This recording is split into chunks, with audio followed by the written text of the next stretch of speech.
Selamat sore, salam sejahtera buat kita semua. Sore Ibu. Gimana kabarnya? Masih tetap sehat? Baik, Sehat. Alhamdulillah. Sehat Alhamdulillah. ya. Ya, ya kalau bisa kita tetap menjaga kesehatan, tetap kalau misalnya harus keluar, harus tetap lakukan protokol kesehatan ya. Oke, sebelum saya mulai kelas hari ini, marilah kita berdoa sesuai dengan kepercayaan keyakinan masing-masing. Saya berikan waktu 1 menit, berdoa dimulai.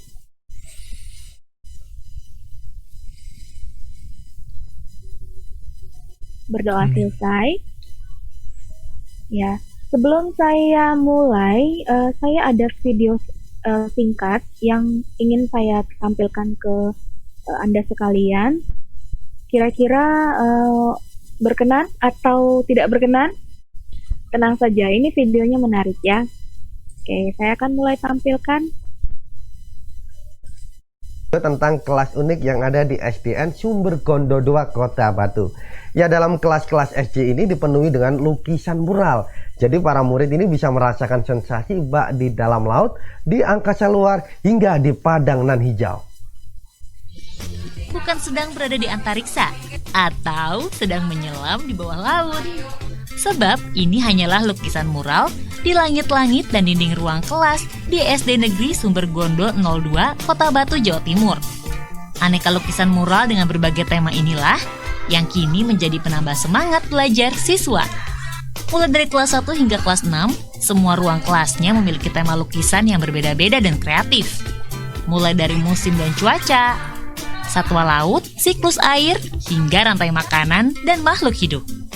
Pemberian lukisan mural ini bertujuan untuk membuat siswa nyaman dan betah belajar di dalam kelas. Saya merasa senang belajar di kelas 6 karena kelasnya bersih dan banyak lukisannya membuat saya nyaman untuk belajar.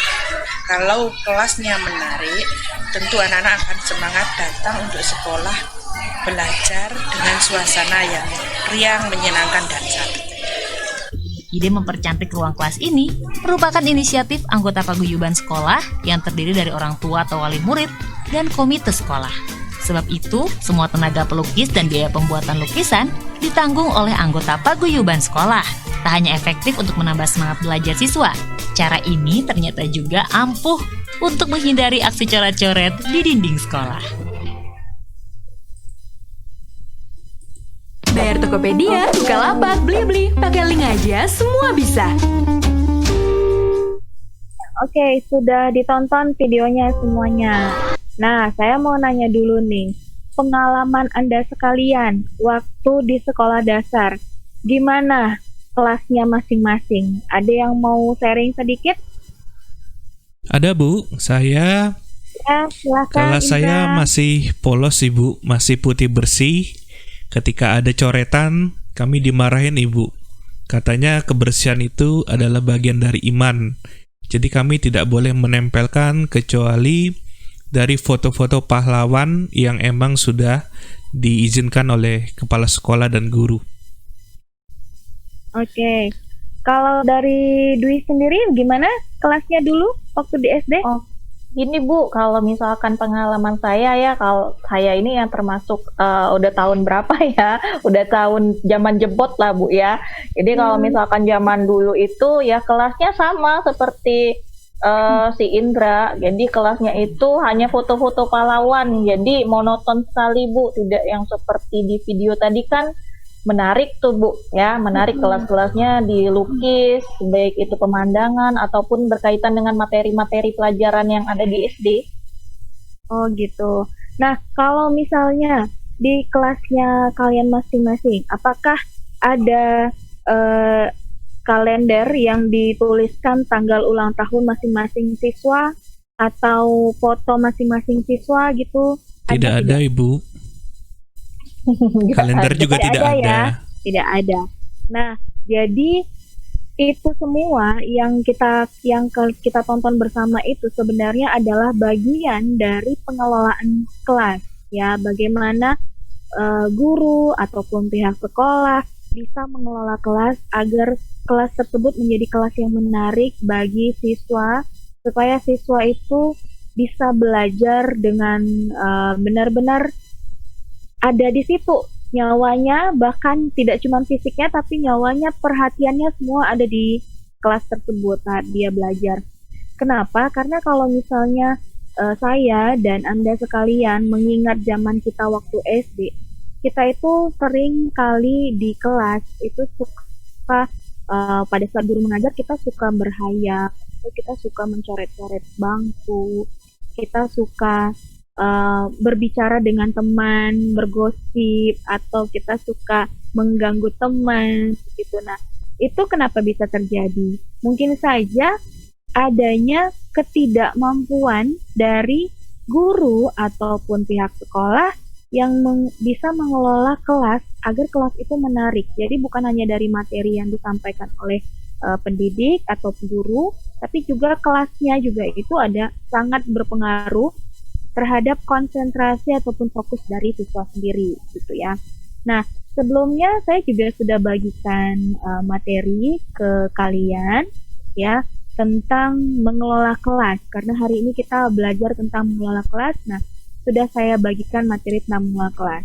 Yang mau saya angkat di sini adalah kesimpulan dari materi yang saya sampaikan kemarin itu. Kenapa kita harus mengelola kelas? Kenapa harus dilakukan pengelolaan kelas secara efektif?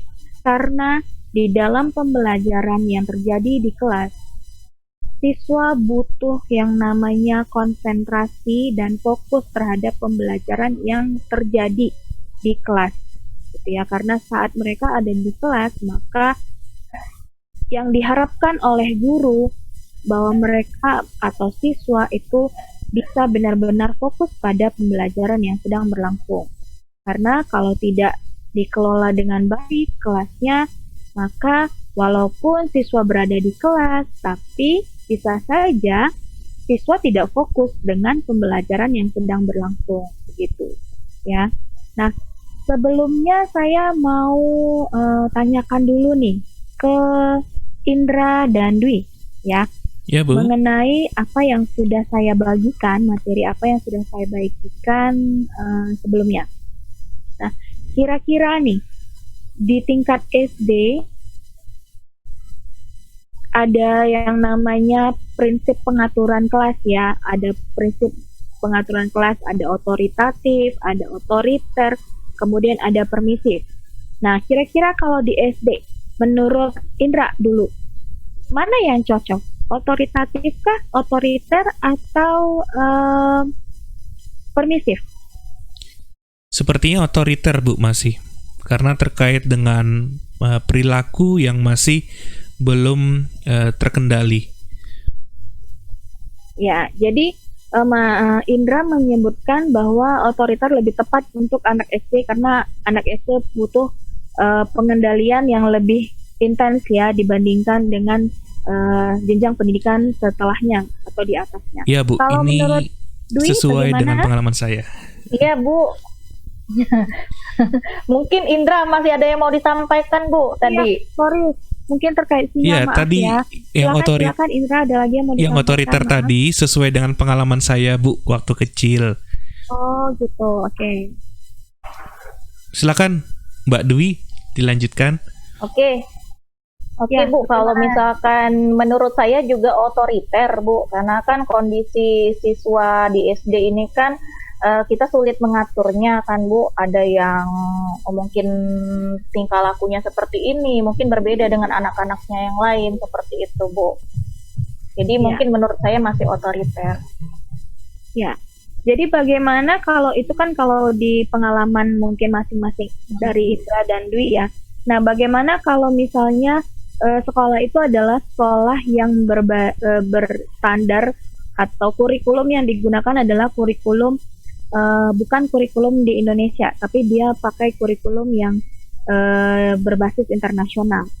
Nah, yang kalian ketahui, sistem yang mana yang digunakan untuk anak elementary school ya? Kalau di ini ya disesuaikan dengan luar negeri, mereka pakai elementary school bukan pakai SD. Kira-kira yang mana yang digunakan? Yang berfokus pada siswa, Ibu. Yang mana? Permisif, otoriter, atau otoritatif? Otoritatif, Ibu, sepertinya. otoritatif. Ada pendapat yang berbeda dari Dwi? Kalau saya ya, kalau misalkan saya sering nonton televisi tuh Bu ya, kalau misalkan di pengalaman sekolah-sekolah di luar negeri itu biasanya kan anak-anak itu dididik oleh guru-gurunya itu biasanya tidak hanya monoton di kelas saja kan Bu. Jadi bisa melakukan proses pembelajaran itu di luar kelas bahkan ke lapangan. Seperti itu Bu. Oke. Jadi kalau pakai 3 tadi, otoritatif, otoriter, atau permisif? Ya termasuk mana Bu ya? Saya kurang paham mengenai istilahnya. Oke. Bisa dijelaskan lagi Bu yang perbedaan otoriter tadi, otoritatif, kemudian satu lagi Permisif. ya permisif. Baik, terima kasih ya untuk pendapatnya dari Indra, dari Dwi. Nah, untuk pertanyaan dari Dwi mengenai sebenarnya bagaimana prinsip pengaturan yang otoriter, otoritatif, dan permisif ya. Kalau otoriter itu dia guru itu atau pendidik ya, tenaga pendidik itu yang punya andil yang besar terhadap pengaturan atau jalannya kelas tersebut. Jadi guru yang menentukan aturannya seperti apa, tidak mengkomunikasikannya atau tidak berdiskusi dulu dengan siswa, tapi guru yang memiliki aturan dan siswa harus mengikuti aturan yang diberikan oleh guru. Tidak bisa tidak gitu. Jadi ketegasannya di situ, otoriter ya. Tapi kalau otoritatif, dia ada kerjasama. Guru akan membicarakan kira-kira pengaturan kelas yang seperti apa yang kita inginkan, yang cocok di kelas kita, seperti itu. Atau misalnya guru bertanya dulu, kalau nanti saya masuk setiap hari, kalian mau telatnya itu mau berapa menit? Nah, itu dibicarakan, itu adalah otoritatif. Tapi kalau permisif, guru itu tidak lagi memberikan aturan atau tidak lagi menyebutkan satu persatu aturan. Jadi hanya cukup disampaikan di awal, mungkin pada saat mereka mendaftar di sekolah tersebut. Selanjutnya, guru memberikan kebebasan yang seluas-luasnya bagi siswa untuk melakukan apa yang menurut mereka baik untuk diri mereka. Jadi permisif di situ. Nah, kalau sudah saya jelaskan, kira-kira sudah bisa ditentukan nggak sama Dwi? Otoritatif Bu. Otoritatif ya. Nah, jadi saya mau jelaskan bahwa tidak semua kelas bisa digunakan atau jenjang sekolah bisa kita kategorikan penggunaan pengaturan yang otoriter kah atau otoritatif kah atau permisif kah, karena harus disesuaikan dengan bagaimana iklim kelas yang dihadapi begitu. Karena kalau misalnya kelas yang dihadapi adalah kelas yang memang bisa mendisiplinkan diri mereka masing-masing, berarti kita pakai permisif. Tapi kalau misalnya kelas itu kelas yang memang perlu dilakukan ketegasan, maka kita pakai otoriter. Gitu ya. Jadi disesuaikan dengan kelas yang dihadapi. Nah, bagaimana kita bisa tahu kelas yang bagaimana yang kita hadapi? Yaitu guru harus bisa mengobservasi masing-masing dari siswanya, dikenali dulu ya, kira-kira kelas yang saya hadapi seperti apa, begitu. Itu ya untuk materinya. Baik, Bu. Nah, sekarang saya mau tanya dulu, ada yang mau ditanyakan dari materi yang saya sampaikan tadi? Dwi sudah bertanya mengenai permisif, otoriter, dan otoritatif. Ada pertanyaan lain dari Dwi ataupun dari Indra? Silahkan. Ada Ibu, saya tadi mohon izin untuk bertanya. Jadi tadi Ibu sempat membahas terkait dengan pengaturan kelas dan saya juga kembali lagi untuk mencoba mengingat terkait dengan pengalaman saya dulu, khususnya pada posisi ya. Saya dari kecil Ibu, badan saya emang overweight gitu ya, dan tentu saja dari awal saya merasa percaya diri juga tidak gitu ya, dalam artian ketika saya di depan ya, dulu saya merasa bahwa mata saya ini agak kabur, jadi saya lebih baik meminta untuk di tengah atau di depan. Tetapi sepertinya Ya, kondisi semakin lebarnya badan saya dan berkembangnya badan gitu ya, akhirnya sepertinya saya juga harus tahu diri, Ibu, gitu ya. Nah, kalau tidak salah tadi Ibu juga di dalam materi tersebut ada pengaturan tentang bentuk-bentuk dan tipikal dari pengaturan kelas. Ada bentuknya U gitu ya, ada bentuknya seperti conference dan sebagainya. Nah, kira-kira Bu, mana yang lebih efektif untuk pembelajaran baik itu dari TK ataupun SD dengan model-model bentuk gitu ya yang cocok khususnya pada diri saya yang badannya seperti agak membesar gitu ya, karena kita perlu kita ketahui bersama anak-anak zaman sekarang Ibu itu sepertinya tumbuhnya itu juga pesat baik itu ke atas ataupun ke samping Ibu.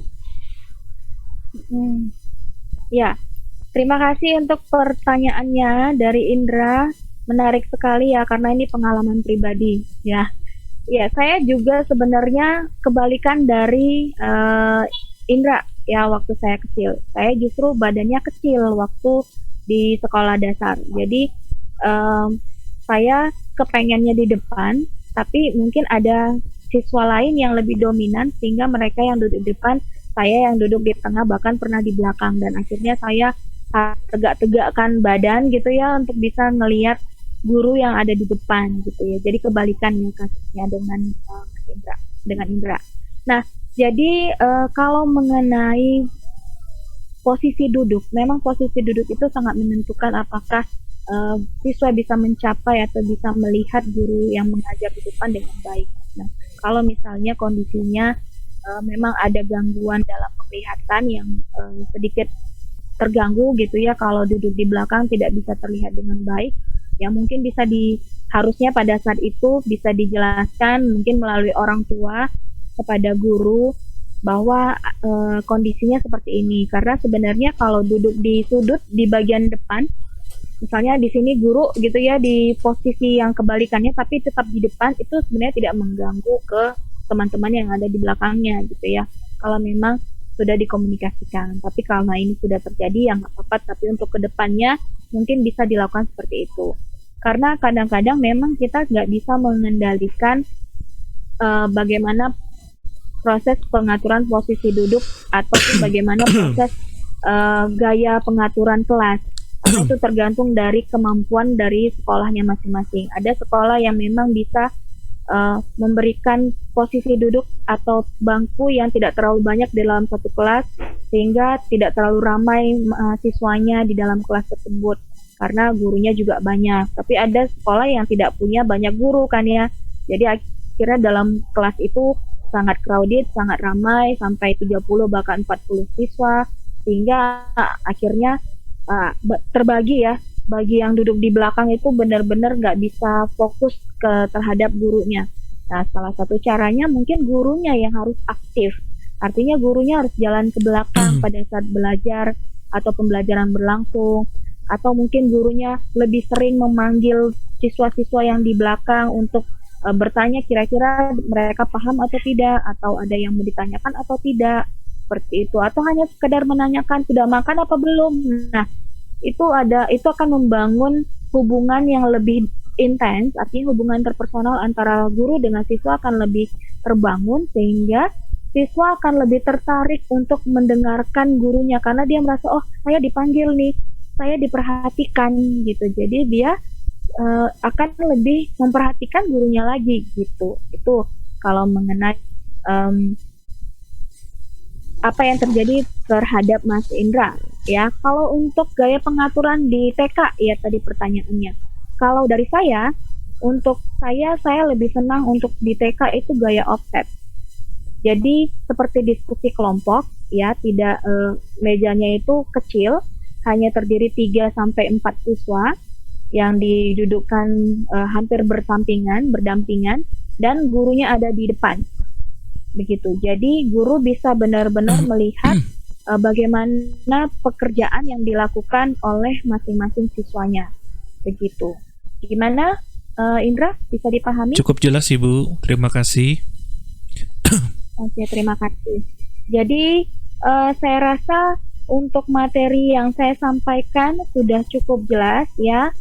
Kalau misalnya ada yang ingin ditanyakan kembali, boleh dituliskan di dalam email, nanti dikirimkan ke saya atau dikirimkan secara pribadi ke saya.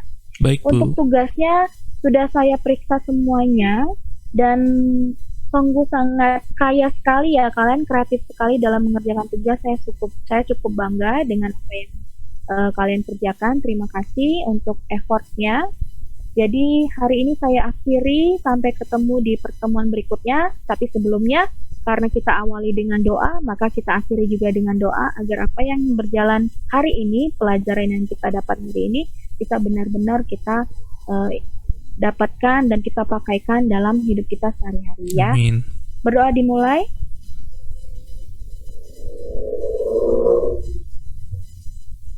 Berdoa selesai. Jadi terima kasih untuk perhatiannya atas kekurangan ataupun kehilafan yang saya lakukan. Saya mohon maaf. Terima kasih, sampai ketemu di pertemuan berikutnya. Terima kasih, Ibu. Ibu, terima kasih.